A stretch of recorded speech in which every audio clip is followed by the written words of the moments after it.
Bom dia, tudo bom? Vamos começar aqui a nossa escola dominical, né? Estamos fazendo todos os domingos de manhã, né?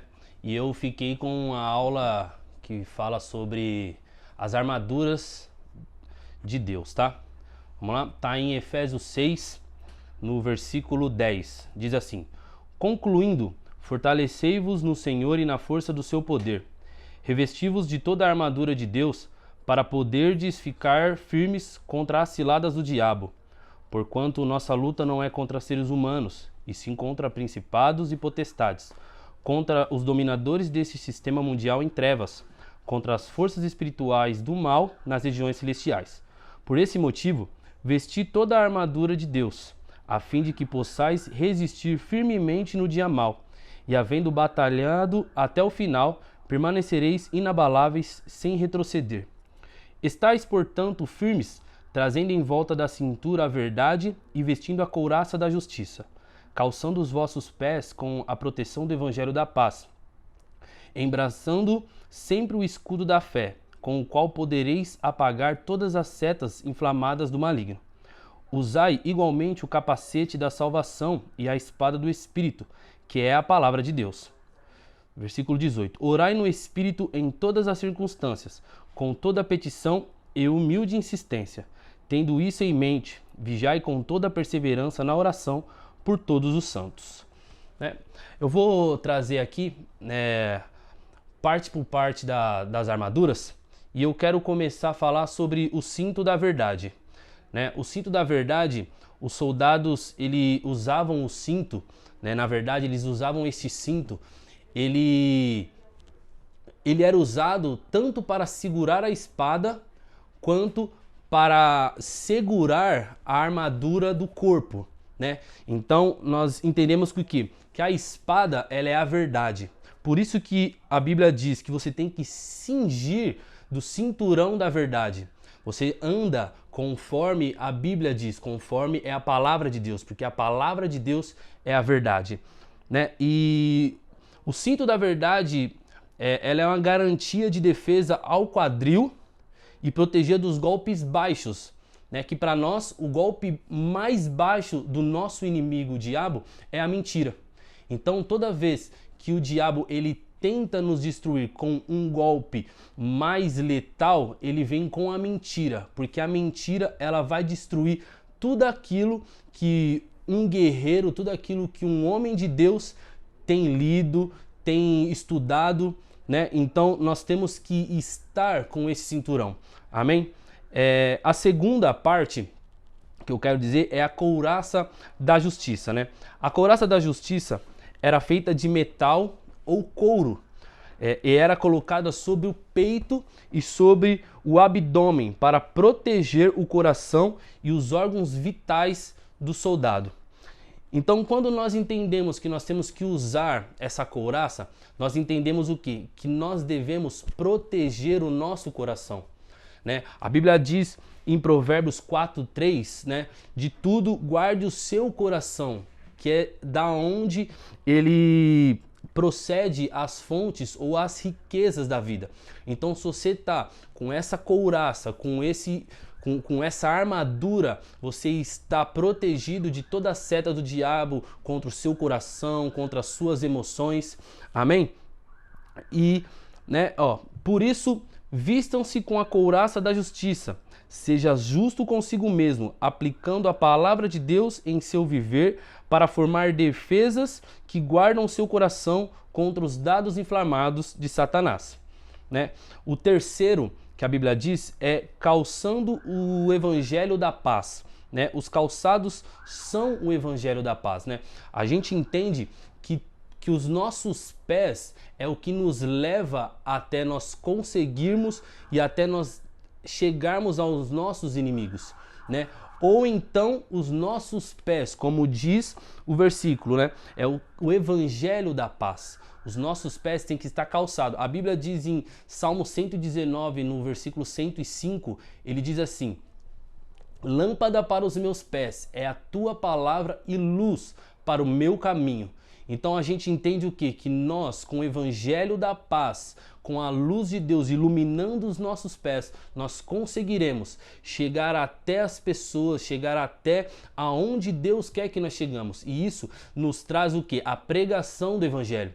Né? Não tem como eu ir sem estar presente em algum lugar, né, sem os meus pés me levarem.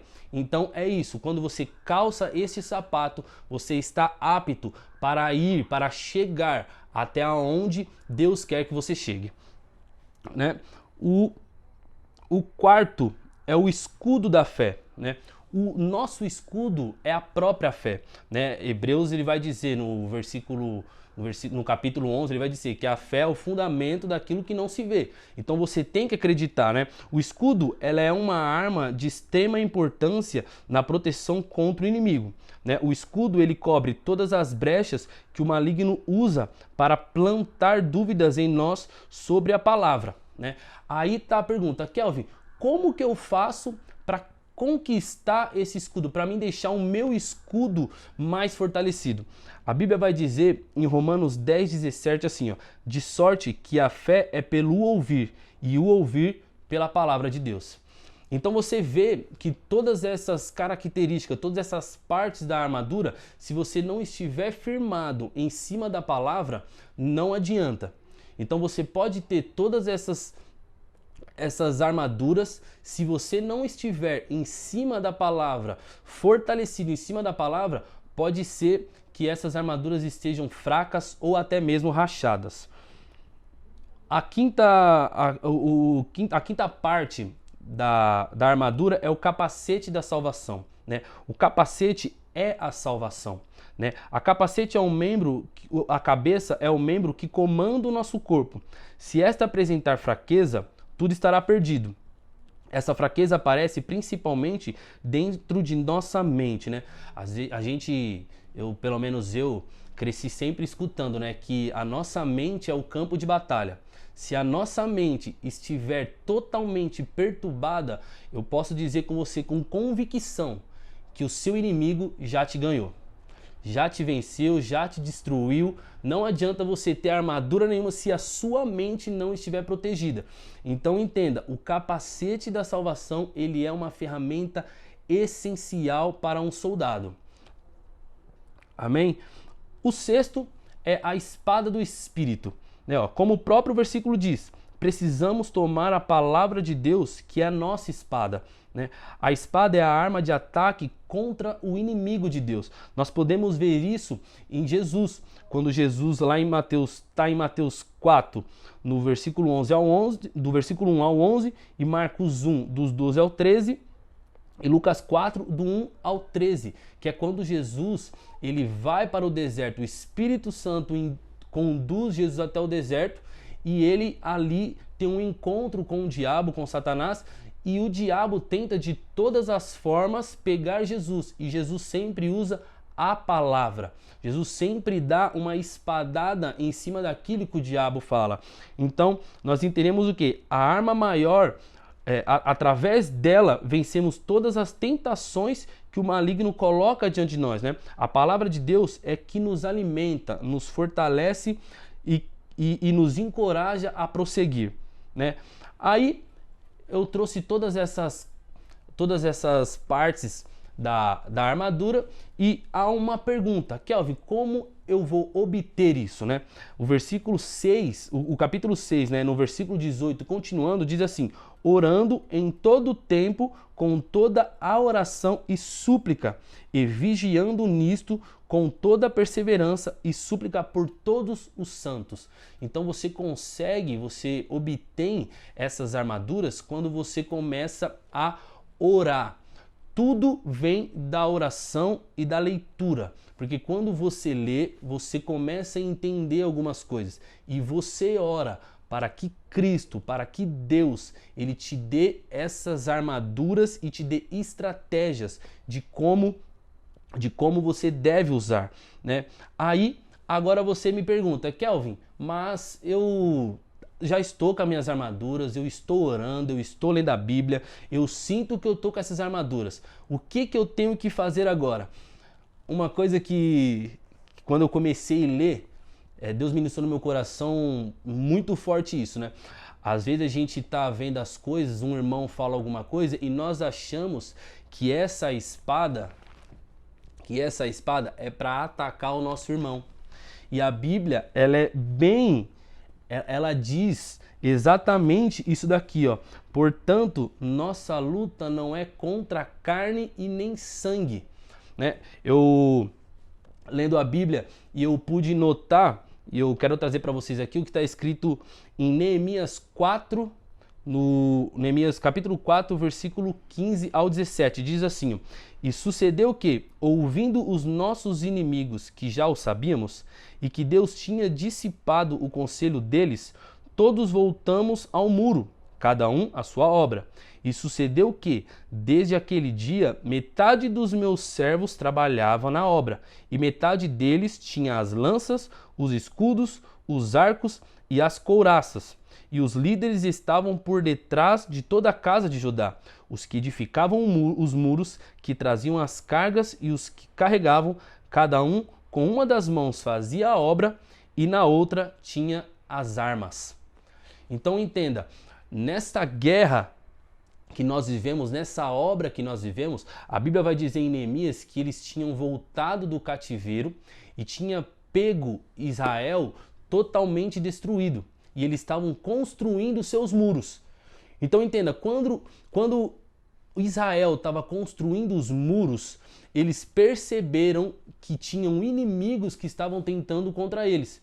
Então o que eles fizeram? Eles, uns vão edificar, outros vão ficar de prontidão, e tanto os que estão em prontidão quanto os que estão edificando, quando ouvirem o barulho do chofar, vão se reunir para combater os seus inimigos.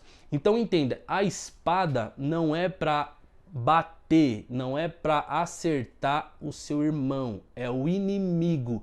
Kelvin, quem é o inimigo? O inimigo é o diabo e os seus demônios.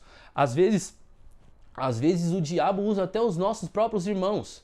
Infelizmente, né? A Bíblia mostra isso nítido na conversa de Jesus. Jesus ele vira para Pedro e fala: afasta de mim.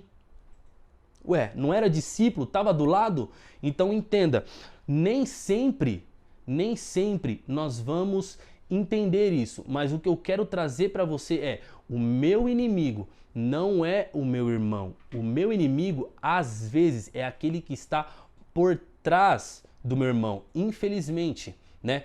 E, Kelvin, vamos lá. E agora, já que eu não tenho que bater no meu irmão, o que eu tenho que fazer? Eu tenho que bater em quem? Presta atenção. Em 1 Reis, no capítulo 17, no versículo 1, a Bíblia vai dizer assim, ó, então Elias, o tisbita, dos moradores de Gileade, disse a Acabe: vive o Senhor Deus de Israel, perante cuja face estou, que nestes anos nem orvalho nem chuva haverá senão segundo a minha palavra. Olha que interessante isso, né? Elias, ele vira e ele fala para o rei Acabe. Só que o interessante é que Elias ele não ataca Acabe, né? Acabe e Jezabel, naquele tempo, eles viviam adorando um tal de Deus chamado Baal.